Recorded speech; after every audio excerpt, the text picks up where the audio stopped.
I'm Steve Wilkerson, and I'm with Jim Saunders, Executive Editor of the News Service of Florida.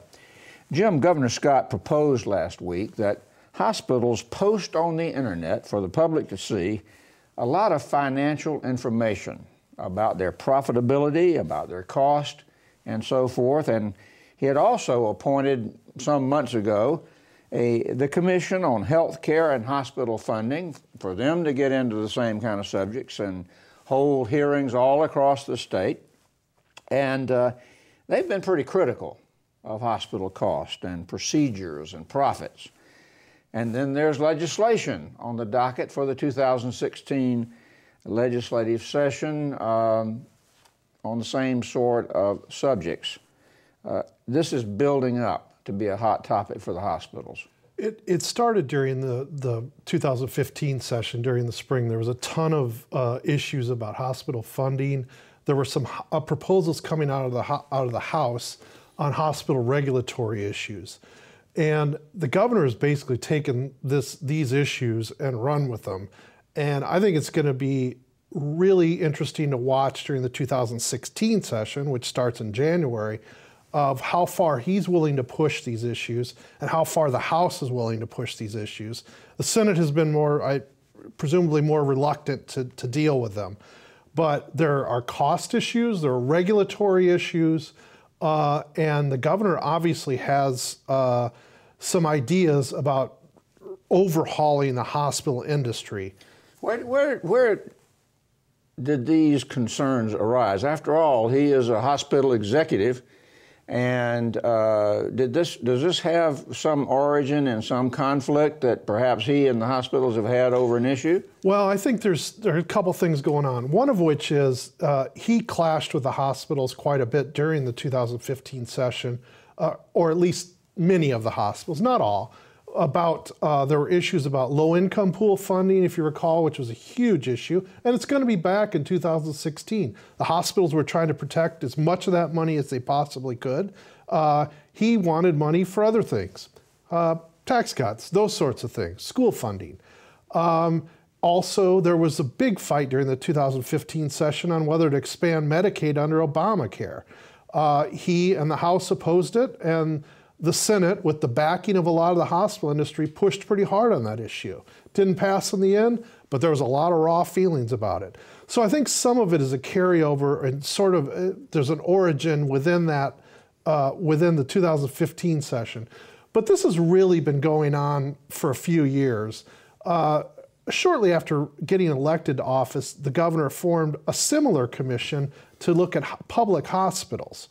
And they looked at a lot of the similar types of issues, costs at public hospitals, taxes, those sorts of things.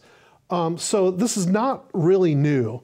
It's coming back in a little bit more full force. I think the other thing to keep in mind is I think the governor just does not like a lot of the regulatory structure that's been around hospitals for years in Florida. Like a certificate of need. That is probably the best example, or the most obvious example, is the certificate of need process, which requires hospitals to get state approval if they want to build new hospitals, or they want to expand, or they want to add significant programs. They have to get state approval. And the governor's made very clear he doesn't like the regulatory controls over the hospital industry. It's pretty clear that this commission he formed this year is going to recommend doing away with this certificate of need process for hospitals. It also applies to other parts of the healthcare industry, but they've only focused on hospitals, and the House definitely supports that. There's another issue that I think personally is very interesting, and that is dealing with ambulatory surgical centers and what are being called recovery care centers. Under current law, ambulatory surgical centers can only keep people up until it's the same day. They can keep them up till essentially midnight, and they have to discharge their patients. There's a bill that the House will be pushing that would allow patients to stay in these ambulatory surgical centers up to 24 hours, essentially overnight.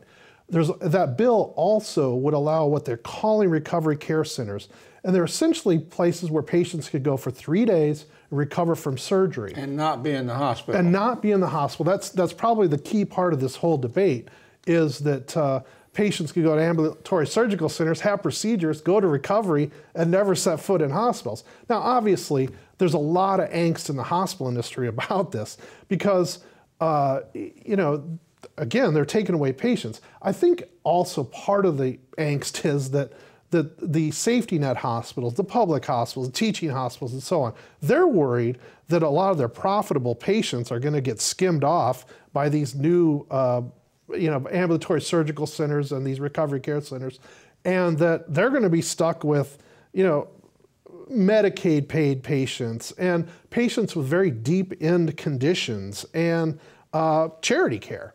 So, and yet some of those hospitals, at least some of the so-called not-for-profit hospitals, also have ambulatory surgical centers connected with them. Well, that's part of the trickiness in trying to evaluate how this, in my mind at least, how to evaluate how this would affect the hospital industry.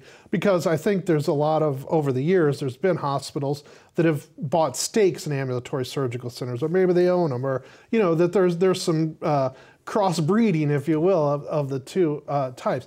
But I think it is clear that the hospitals are worried they're going to be losing some profitable patients to these new entities.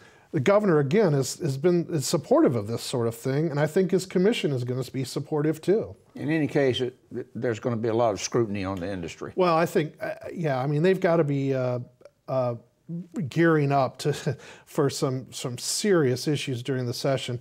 The governor, in announcing this initiative last week that you referred to in terms of posting all this information, was alleging price gouging by hospitals. And he was using that term repeatedly, as price gouging, which, as you can imagine, did not make the hospitals very happy because they don't think they price gouge, or at least say they don't price gouge. So.